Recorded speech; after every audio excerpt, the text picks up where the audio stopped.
El año pasado, y cada año, ustedes saben, el 27 de octubre, instituido ya en la UNESCO, un día, el 27 de octubre de cada año, se dedica por la UNESCO a hacer hincapié en la necesidad de salvaguardar el patrimonio audiovisual de todo el mundo.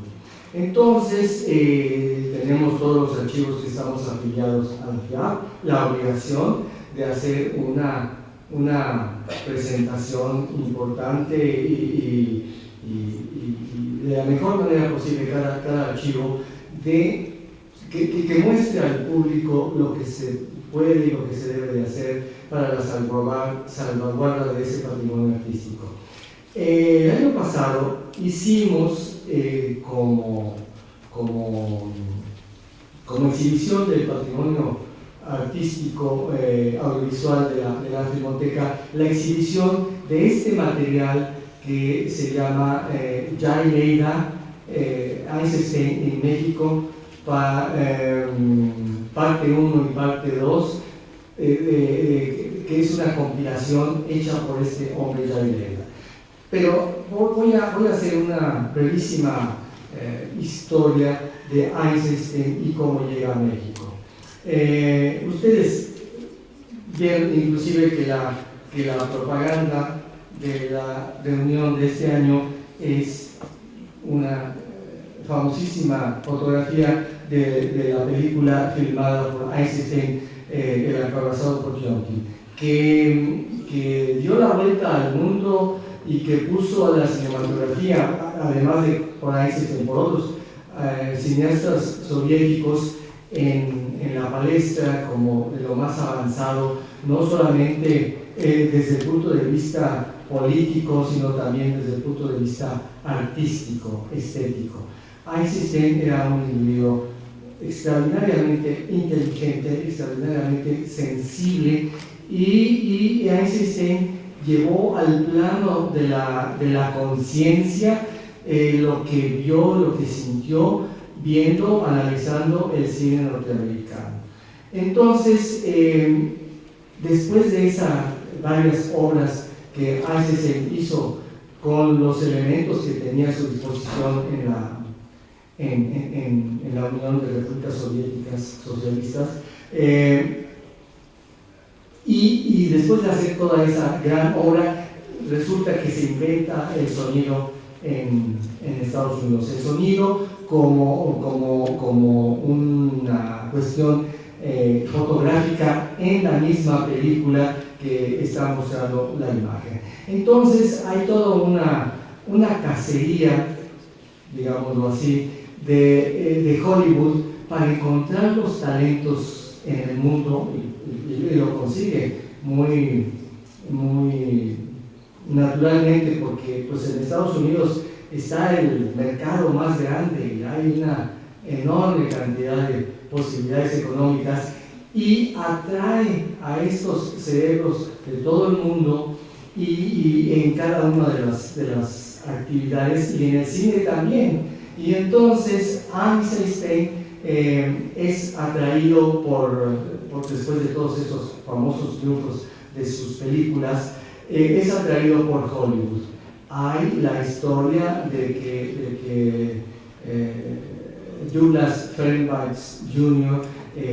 Lo quiere traer a Estados Unidos, y la Paramount también. Entonces la Paramount le gana el camino a Douglas Fairbanks y lo contrata a Eisenstein para que venga a Estados Unidos para conocer la forma tecnológicamente más avanzada que se tenía de hacer el cine. Douglas Fairbanks inclusive va a Europa a ver a Eisenstein, y se entera en el camino que ya estaba firmado su contrato para venir a Estados Unidos. Bueno, Eisenstein llega a Estados Unidos y era un provocador. Eisenstein era un provocador muy inteligente, y se topa con toda la parafernalia de la prensa estadounidense, y los provoca, se presenta en ciertas proyecciones donde se dan sus películas, vestido de manera inapropiada, y hace declaraciones, pues, desde el punto de vista político, inadecuadas para el país, por excelencia capitalista, ¿verdad? Y bueno, hay desde luego una prensa especializada en atacar todo ese tipo de manifestaciones políticas y artísticas, etcétera, etcétera. Bueno, Eisenstein estudia, ve esa manera en Hollywood de producir, y también en el contrato con la Paramount está la posibilidad de que él dirija una película. Eisenstein ya conocía la obra de Dreyer, Una tragedia americana, y quiere filmar esa película, pero Una tragedia americana es una obra muy importante en la que se hace un análisis y una crítica muy seria a la sociedad norteamericana. Por eso se llama Una tragedia americana, y por supuesto la Paramount no se lo aprueba. No, él trabaja en el guión de esa película, pero no se lo aprueba, y definitivamente es imposible para Eisenstein hacer una película norteamericana con todos los medios técnicos que estaban a su alcance. Eisenstein ya había conocido a Diego Rivera, el famoso pintor y muralista mexicano, en Rusia. Diego Rivera había ido a la celebración del 10º aniversario del triunfo de la Revolución Bolchevique en 1928, y habían platicado de la posibilidad de que Eisenstein hiciera también una película basada en cuestiones mexicanas, y Rivera conocía la obra de Conrad, el mexicano, que tuvo mucho éxito en el teatro. Es una obra, una novela, pero también se había puesto en teatro. Entonces, ante el fracaso de Eisenstein para hacer una película en la cual él estuviera de acuerdo con lo que iba a decir, empieza a vislumbrar las posibilidades de venir a México. Eisenstein ya conocía algo de México. Se cuenta la historia fantástica, porque Eisenstein era un gran archivista de sus memorias y de todos sus conocimientos. Se cuenta la historia de que vio una revista cultural alemana que hacía una narración de las costumbres mexicanas, y entre ellas la costumbre del Día de Muertos. En México se celebran 2 días: el día 1 de noviembre, que es de los muertos niños, y el día 2 es el de los adultos. Entonces, en estos días, para esas fechas, vio que se hacían dulces con la figura de huesos humanos, y luego que esos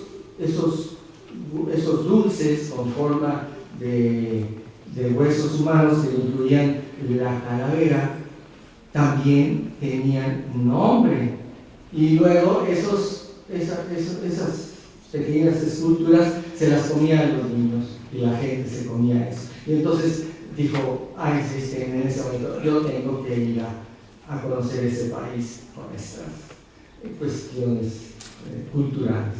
Y entonces, estando ya para finalizar su contrato con la Paramount, recibe una propuesta de un novelista norteamericano, Upton Sinclair, que tiene fama de ser izquierdoso, de ser liberal y de ser de tendencias marxistas, y que lo demuestra también por sus escritos. Y le propone a Eisenstein y Einstein, bueno, se conoce que tiene ya interés de venir a México y le propone que hagan alguna cosa para que filme él en México. Para eso ya Einstein había estructurado, ya tenía tenía bastantes conocimientos porque él estudiaba todo lo que le interesaba, todo lo buscaba y todo lo encontraba. Los archivos en Moscú y en otros lugares de Rusia que hay materiales documentales de Einstein, se encuentran sus revistas, sus libros que había concebido en esa época de cuestiones sociales, políticas, históricas, culturales de México. Entonces le viene al dedo esta propuesta de Sinclair y acepta venir a México. Para esto Sinclair inclusive de acuerdo con su esposa, venden una casa que ella tenía en Estados Unidos y tienen los primeros $25,000 que van a dedicar a esta aventura.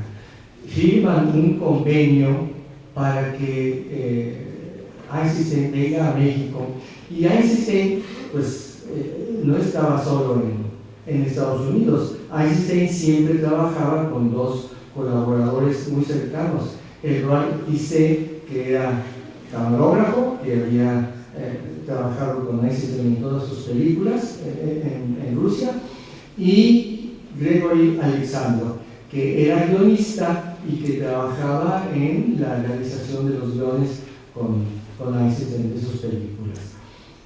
Así obtiene visa para venir a México y viene a México, y por supuesto se encuentra con un clima muy propicio para todas las cuestiones en las cuales tiene interés cultural, estético, Einstein.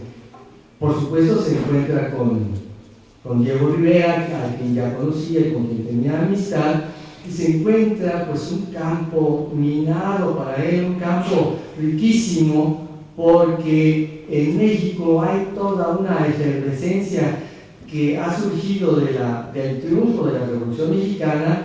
México es bastante, en cierto sentido, también izquierdoso, y hay toda una efervescencia cultural. El trabajo de los muralistas mexicanos es un trabajo muy importante.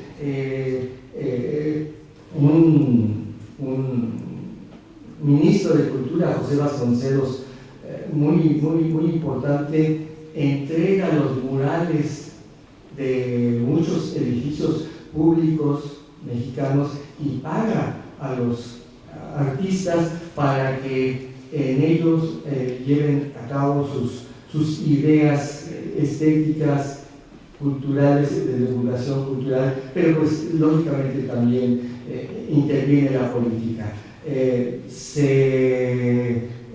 Vienen a México grandes artistas. Gabriela Mistral va a México y ahí trabaja ayudando en la construcción de todo un sistema de escuelas rurales para educar, dar las primeras letras a la población campesina de México que había estado siempre en el ostracismo y que tenía un enorme analfabetismo. Entonces Einstein se encuentra con estos muralistas mexicanos que le empiezan a platicar, le empiezan a dar información de la historia de México, de las aportaciones de la cultura indígena mexicana, y Einstein empieza a elucubrar todas las posibilidades de lo que puede hacer. Su contrato con Sinclair, por el cual había recibido $25,000, era para filmar asuntos así en general durante 3 meses en México con sus ayudantes. Pero ya en México, Eisenstein se da cuenta que es mucho más lo que puede hacer y lo que querría hacer con esos dineros. Entonces, idea una escaleta ya con cierto avance programático de lo que quería hacer, lo divide así: un prólogo, un epílogo, y en medio de estos dos puntos 4 novelas. Así está escrito en sus memorias. 4 novelas. Tiene 4 títulos. Entonces, esos títulos son dedicados cada uno de esas novelas a una cuestión determinada. Uno se llama Sandunga, el otro se llama Maguey, Fiesta y La Soldadera. Cada uno de estos títulos estará filmado en las regiones donde se dan las ideas que está elucubrando Eisenstein. Soldadera nunca la llega a filmar, es cuando ya se acaba el dinero que le había dado Sinclair, pero con el aporte que tiene en principio de Sinclair, puede filmar todo lo demás. Filma mucho. Yo todavía no sé hasta ahora si Sinclair revelaba su material en México o lo regresaba a Estados Unidos a filmarlo. Yo supongo que lo revelaba en México. Estamos hablando de 1930. Eisenstein, con toda esta efervescencia, con toda esta dinámica tan fuerte que tenía, Eisenstein llega a México en diciembre, y en ese momento, en la ciudad que está al sur de la República Mexicana, que se llama Oaxaca, hay un temblor, un terrible, no temblor, un terremoto. Y Eisenstein, con los medios que tenía, había llevado cámara, por supuesto, a México, renta un avión y se va a Oaxaca y filma una película que se llama Desastre en Oaxaca. Esa película la tenemos nosotros, debía haberla traído, pero no la traje, porque está editada, está terminada. Y no solamente Eisenstein hace esta película en México, terminada, sino que también filma otros sucesos deportivos, filma un desfile deportivo en México que es muy celebrado en la Revolución Mexicana y que hasta la fecha no lo hemos encontrado, pero Desastre en Oaxaca sí. Bueno, con estos episodios y con el apoyo de grandes intelectuales mexicanos como los 3 muralistas, Rivera, Siqueiros y Orozco, conoce su obra pictórica. También conoce a Adolfo Best Mogar, que es también un pintor, pero que también es cineasta, y está encargado en ese momento de desarrollar un sistema de enseñanza artístico para todo el pueblo mexicano, sobre todo en la pintura, en el dibujo. Está con Gabriel Fernández Ledesma, pero también con Arkady Beutler, que yo entiendo que Arkady Beutler también anduvo por aquí o por Argentina. Arkady Beutler, que es un cineasta ruso que tiene la misma formación que Eisenstein, pero que antes él sí se viene a América, trabaja en Sudamérica, no sé exactamente si es en Chile o en Argentina, pero también trabaja filmando en Estados Unidos. Hay perfectamente conocido lo que hace también en teatro, y ya ha llegado a México y pronto va a dar fruto todo su estadía en México, filmando ya cine sonoro como una película que recientemente restauramos de él que se llama La mujer del puerto. Bien, con todo este bagaje de información, Eisenstein es que tiene ya esta escaleta para filmar en México y por supuesto empieza a filmar. Pero aquí tenemos que relatar que en el convenio que Eisenstein hace con Sinclair se le impone a Eisenstein la vigilancia, la observación, trae al hermano de la esposa de Sinclair, un tal Hunter Kimbrough. Este hombre, un blanco sureño, protestante, borracho, pero religioso y culturalmente muy cerrado, y es el que va a observar el buen manejo de los dineros que Sinclair le manda a Eisenstein, y ahí hay un choque, obviamente hay un choque de personalidades, de concepciones, etcétera, etcétera. Le manda informes Hunter a Sinclair y acusa a Eisenstein de que es un desviado, de que asiste a lugares no santos donde hay prostitución, y Hunter Kimbrough pues desprecia, es un blanco sureño y desprecia a los indios mexicanos y no entiende por qué Eisenstein filma tantas veces, por ejemplo, un cierto escenario, un cierto personaje, y se gasta el dinero de la película y del laboratorio en eso. No entiende, por supuesto, no sabe para nada cómo se filma una película, no sabe nada en lo absoluto de eso.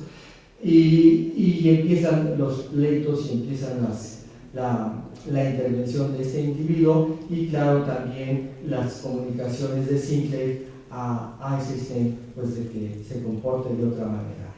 Yo traigo el material que vamos a exhibir completo el próximo sábado, que son, y enseguida hablaré de ello, son todos los materiales que se recopilaron en 1958 en el Museo de Arte Moderno, que fue el receptáculo donde Sinclair dejó todos sus materiales como un donativo después de que se hicieron varios intentos de edición, y que enseguida también relataré. Entonces, nada más, ahora que ya estamos hablando de Eisenstein, que ya está filmando en México y que tiene la desaprobación de este comisario Hunter Kimbrough, y vamos a ver una pequeña fracción de estos materiales. Aquí no hay tiempo para eso, es nada más para ver de qué estamos hablando, de cómo filmaba Eisenstein y qué es lo que le reclama Sinclair y este Hunter a Eisenstein. ¿Sí? Vamos a verlo.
Se llama aspect ratio la proporción del cuadro, la proporción tanto de alto por tanto de ancho. Es la proporción del cine silente, 1 de alto por 1.33 de ancho, que hay que respetar cuando se exhibe un material silente de esta naturaleza.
Esto está filmado en Yucatán.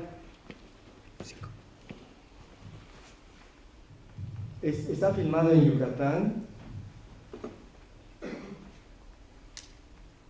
Y obviamente todos son tipos mayas.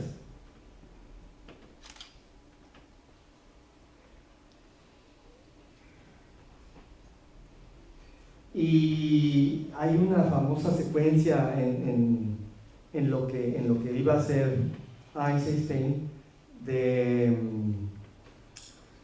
muerto. Ya vimos el muerto ahí que está bueno, ahí está la caja de muertos, ¿sí? Y esta figura, esta imagen, la toma Eisenstein de un mural de Siqueiros que está ahí en el antiguo edificio de San Ildefonso, en el centro histórico de la Ciudad de México, donde mucho tiempo estuvo la Filmoteca de la UNAM.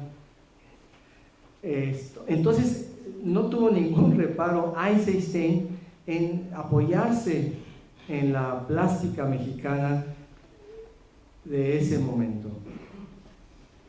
Para Eisenstein, lo social y lo político estaban indisolublemente ligados, no se podían separar. Sus ideas estéticas están expresadas muy concretamente y para él no hay una separación. Entonces vean ustedes que son tomas larguísimas y todo la concepción, la forma de Eisenstein de hacer cine es sobre todo en el montaje. Eisenstein observa, estudia, analiza la escritura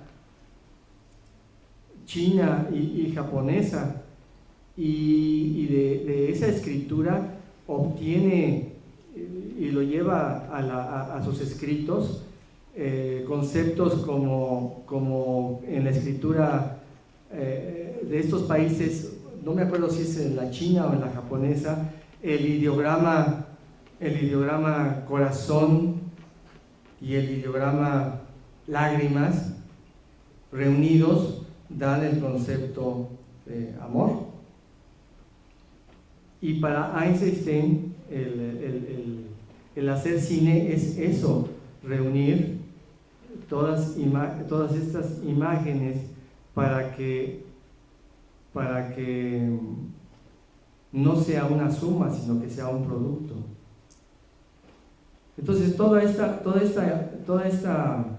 secuencia está basada en esos murales de Siqueiros que están ahí vivos todavía en el edificio de San Ildefonso. Yo creo que es suficiente podemos parar para que sigamos.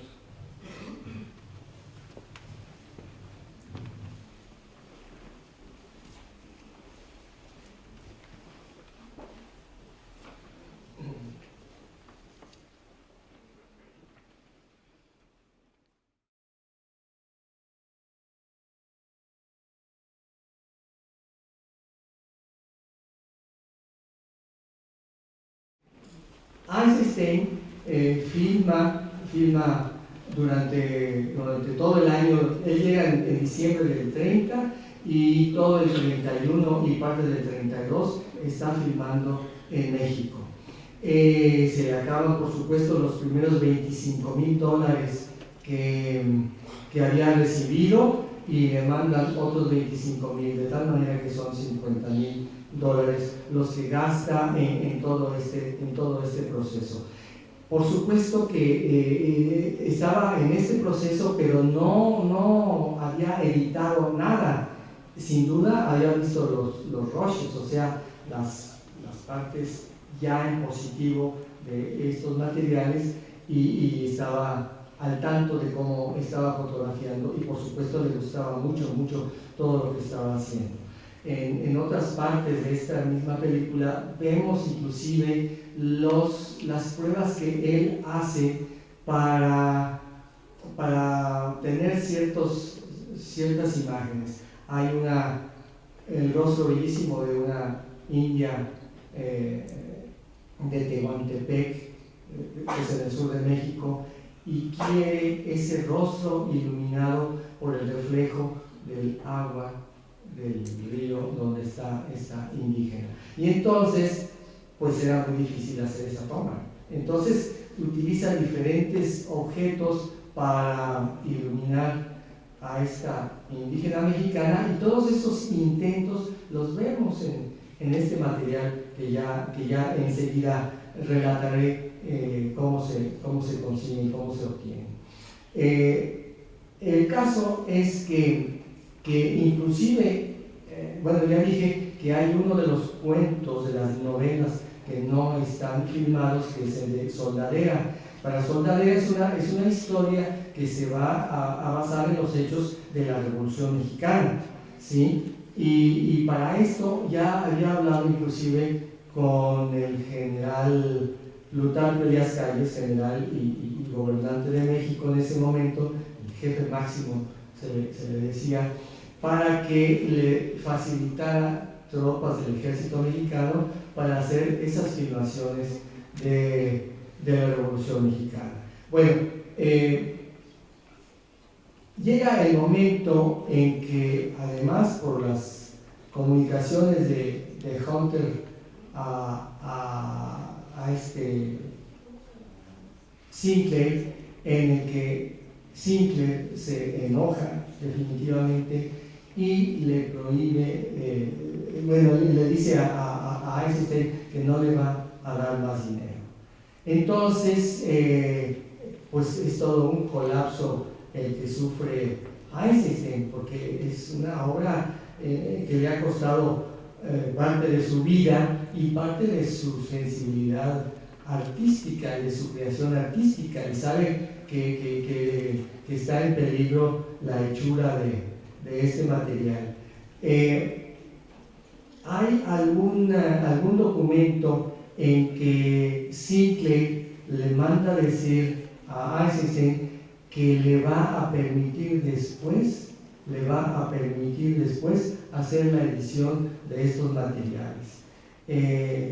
Como no sucede esto, hay la noticia cierta de que Eisenstein, cuando ya se regresa a Rusia, ya va directamente al norte de la República Mexicana para que le den visa para pasar otra vez a Estados Unidos, va a Nueva York y ahí toma el barco para ir a Rusia.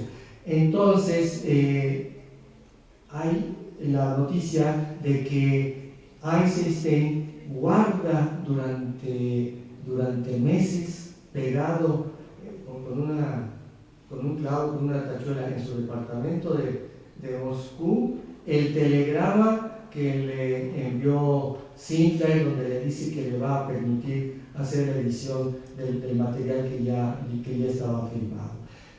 Por supuesto que es un colapso terrible para Eisenstein el no poder terminar la película.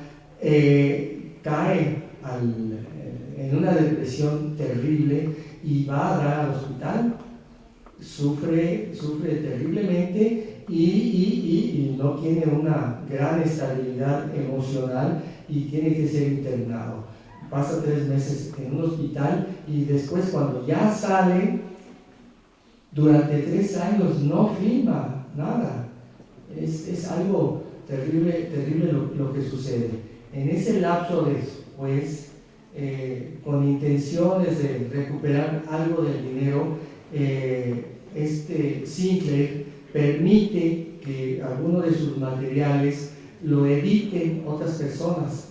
Entonces se hacen cuatro intentos de películas diferentes. Hay una que se llama Thunder Over Mexico, que dirige Sol Lesser, que es un productor que hace las películas de Tarzán, las series de Tarzán que pasan como capítulos en Estados Unidos. Time in the Sun, por Mary Seaton, que es una una escritora conocida y biógrafa de Eisenstein, hace otra película que se llama Eisenstein en México y otra que es Death Day, o sea, Día de Muertos. Por supuesto, son fallidas las reconstrucciones estas de la película de Eisenstein. Eisenstein ve alguna de estas obras y dice en una carta, the way they have been edited this discourse, ¿cómo dice? Mi inglés es muy malo, como pueden ver. La manera en que estas películas fueron editadas es peor, worse, es lo que no quería yo leer, es worse, es peor que un ataque al corazón. ¿Sí? Está totalmente en desacuerdo con eso. Lógicamente, él tenía, ustedes ven estas cantidades de materiales que él había filmado y tenía concepciones muy definidas que no podían estar en un guión, sino que él tenía la idea de ir a editar todo ese material y no lo puede hacer. Eisenstein tiene que pasar 3 años para que pueda volver a hacer filmaciones. Y después de que estas películas andan por ahí rodando, los materiales van a dar al Museo de Arte Moderno de Nueva York, donados por Sinclair, ahí al Museo de Arte Moderno. Y estos materiales, pues ahí están guardados, afortunadamente no se hace nada con ellos. Y hay una persona que es un cineasta norteamericano, pero que tiene concepciones de organización archivística, Jay Leida, que es un estudiante de cine, que hace cine y que va también a Rusia a trabajar con Eisenstein y que es asistente de él cuando ya Eisenstein regresa a la filmación de películas. Y este Jay Leida, ya que ha trabajado en Rusia, que conoce bien a Eisenstein, junto con Tissé, el camarógrafo de Eisenstein, en el Museo de Arte Moderno. Bueno, Eisenstein muere en el 48, muy joven, de 46 años. Eisenstein es de 1898, algo así. Entonces, junto con Tissé, Jay Leida recopila, junta los materiales que encuentra, y digo que encuentra porque los archivos de cines a veces son muy grandes y a veces los materiales no están perfectamente clasificados, sobre todo cuando son muchos y cuando esos materiales se han utilizado para otras ediciones, etcétera, etcétera. Y Jay Leida reúne estos materiales y consigue dinero, afortunadamente, consigue dinero para reunir todos estos materiales que están en película de 35 milímetros en nitrato de celulosa y hace lo que se llama en nuestra jerga archivística un material de archivo permanente. Hace un duplicado positivo que permite asegurar que el material ya está salvado. Entonces el nitrato después puede ser, se puede descomponer naturalmente, pero cuando eso suceda ya el material está salvado.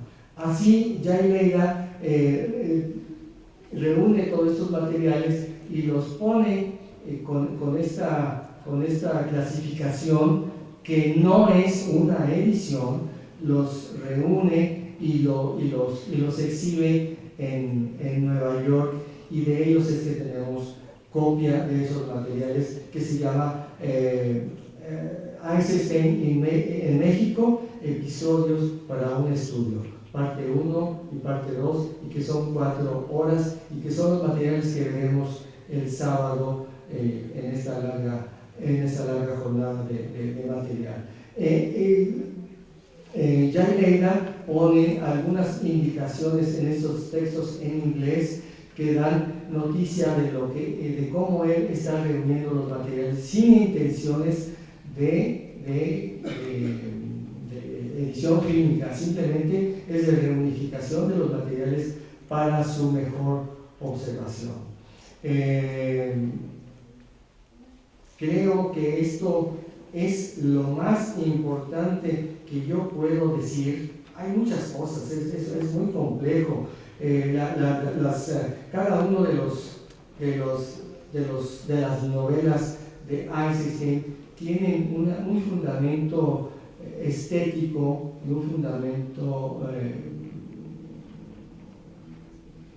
fundamento estético y cultural, y que se iban a desarrollar fundamentalmente por la edición de Eisenstein, edición que nunca pudo lograr. Lo que se ha hecho con las otras películas pues es muy malo, es muy malo. En el 1978 llega a un acuerdo el gobierno soviético con el Museo de Arte Moderno y todos los materiales son enviados a Rusia. Con esos materiales, Alexandrov, el guionista, hace una nueva edición de Que Viva México, que es horrible. Le pone una música que es lo peor que yo he oído. Es mala la película.